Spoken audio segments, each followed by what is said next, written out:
Ćemo ljudi, sa vama Stefan i danas igramo Minecraft PvP. Sad vidimo da li će neko ući u cirkus, pošto sam to izabrao. Samo da napišem.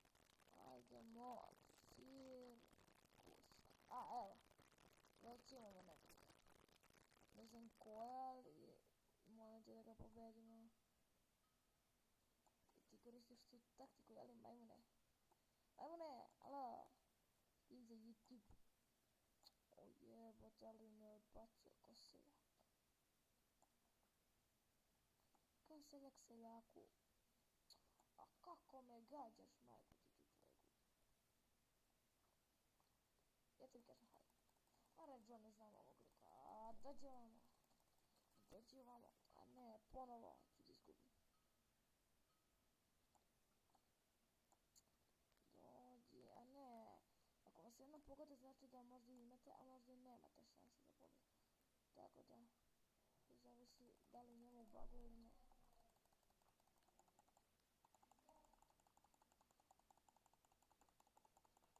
Crkni! A kako neće da radi Flint and Steel? Flint and Steel ne radi, ja mislim da oni treba da poprave to go. Ali mene nervira ovaj bug kad snimam, znači to je nula čeka, ne da, zima. Mi ćemo ići u hladne davnine. Ajdemo. Ja ljudi, moram da se spremim. Molim te ljudi, molim te da spremim. Ko je ovaj? To je neki lik od malo pre, mislim da jest. Samo da vidim. Oh, hello. Hello, hello, ja tebi šaljem pozdrav. Pozdrav mačo, dođi.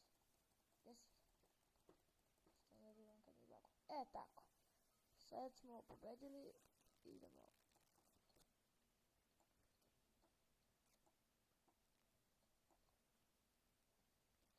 Samo dođi ovamo. Ne, uzmi mač. A što baguješ kad ne treba? Ajde više, nemoj da baguješ. Ovo ljudi me nervira, kad snimam hoće da baguje. Primi to sranje.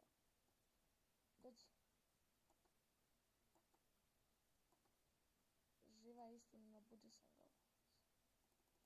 Crkni. I... Ajde, neće pobedi, ne. Za YouTube i javnost. To ljudi!